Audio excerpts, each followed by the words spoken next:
بسم اللہ الرحمن الرحیم۔ السلام علیکم ورحمۃ اللہ وبرکاتہ۔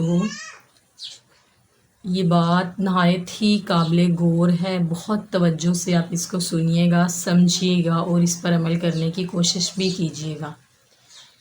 ایک ورکر وومن تھی، یعنی جاب کرنے والی ایک عورت۔ اس سے ایک آفیسر نے پوچھا، کیا پوچھا؟ اس نے کہا کہ آپ جاب کیوں کرتی ہیں؟ تو اس عورت نے بڑا ڈفرینٹ سا آنسر کیا اس کو۔ اس نے کہا کہ میں اپنا گھر بنانا چاہتی ہوں۔ آفیسر بڑا حیران ہوا۔ اس نے کہا کیا آپ کا گھر نہیں ہے، آپ شادی شدہ ہیں؟ اس نے کہا جی میں شادی شدہ ہوں۔ اس نے کہا تو جو شوہر کا گھر ہے کیا وہ آپ کا گھر نہیں ہے؟ یا جو آپ کے باپ کا گھر ہے کیا وہ آپ کا گھر نہیں ہے؟ آپ اپنا گھر کیوں بنانا چاہتی ہیں؟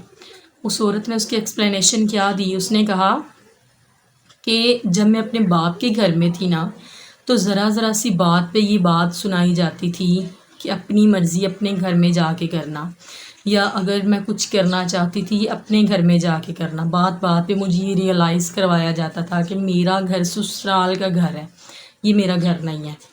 لیکن جب میں شادی ہوئی، میں اپنے شوہر کے گھر گئی، تو وہ جب بھی غصے میں آتا، ذرا ذرا سی بات پہ مجھے مارتا یا ڈانٹتا، تو مجھے کہتا میں تجھے تیرے گھر میں چھوڑ آؤں گا، تیرے باپ کے گھر میں چھوڑ آؤں گا۔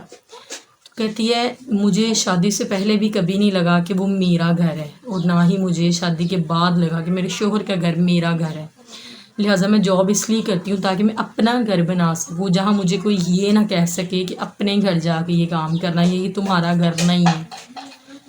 تو دیکھیں کہ ہمارے ہاں بھی یہ بہت عام سا ٹرینڈ ہے، بات بات پہ بیٹیوں کو یہ ریئلائز کروایا جاتا ہے کہ سسرال کا گھر یہ جو ہے وہ تھوڑا فیشنیبل لباس پہننا چاہے تو اسے کہہ دیا جاتا ہے اپنے گھر جا کے پہننا، اگر وہ تھوڑا تیار ہونا چاہے تو اپنے گھر جا کے کرنا، اگر وہ آگے پڑھنا چاہے کچھ گھروں میں تو ایون کہ اپنے گھر میں جا کے پڑھنا۔ تو شادی کے بعد سسرال بھی یہیں اس کو شو کرواتے ہیں، جی تم یہ کام اپنے گھر میں کر کے آتی پہلے۔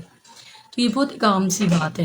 دیکھیں آپ as a father, as a brother, as a husband, as a son اپنے گھر کی عورتوں کو یہ تحفظ دیں کہ یہ ان کا گھر ہے۔ انہیں اگر میکے میں ہیں بچیاں تو انہیں یہ ریئلائز نہ کروائیں کہ تمہارا گھر سسرال کا گھر ہوگا۔ اگر تو شادی کے بعد آپ کے پاس آئی ہیں تو انہیں یہ بات مت کہیں کہ تمہارا گھر وہ تھا جہاں تمہارے ماں باپ کا جو گھر ہے۔ تو اپنے گھر کی عورتوں کو تحفظ دے، نہ کہ وہ ساری زندگی اسی تگدوں میں لگی رہیں کہ ان کا اپنا گھر ہو، ان کا اپنا گھر ہو۔ ایک بڑا یہ محاورہ میں نے سنا اور مجھے بڑا یہ جو ہے ہارٹ ٹچنگ بھی لگا، عورت کا گھر کون سا، یعنی عورت کا گھر کون سا ہے؟ نہ ہی میکے میں اس کو یہ تحفظ ملتا ہے کہ اس کا گھر ہے، نہ ہی سسرال میں، تو پھر عورت کا گھر کون سا ہوا؟ دیکھیں اگر بچیاں اپنے میکے میں ہیں تو باپ کی جائیداد میں بیٹوں کے ساتھ ساتھ بیٹیاں بھی برابر کی حصہ دار ہیں۔ اگر وہ شادی کے بعد اپنے شوہر کے گھر میں ہیں تو شوہر کے گھر میں بھی وہ برابر کی حصہ دار ہیں، کیونکہ میاں بیوی گاڑی کے دو پہیوں کی طرح ہیں، اکٹھے زندگی گزارتے ہیں۔ تو یہ بات کبھی بھی بچیوں کو یا اپنی بیویوں کو یہ ریئلائز مت کروائیں کہ یہ ان کا گھر نہیں ہے، نہ کہ وہ ساری زندگی اسی پریشانی میں گزار دیں کہ ہمارا گھر کون سا ہے۔ عورتوں کو، بچیوں کو تحفظ دیں، ایز اے فادر بھی، ایز اے بردر بھی، ایز اے ہسبینڈ بھی اور ایز اے سن بھی۔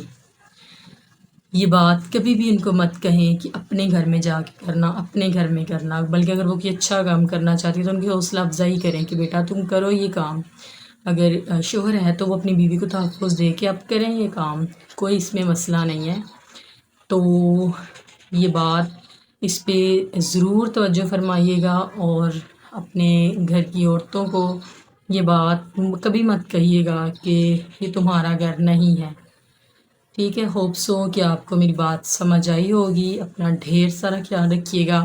ملتے ہیں انشاءاللہ تعالیٰ نیکسٹ کسی ایسی ہی موٹیویشنل ویڈیو کے ساتھ۔ تب تک کے لیے اللہ حافظ۔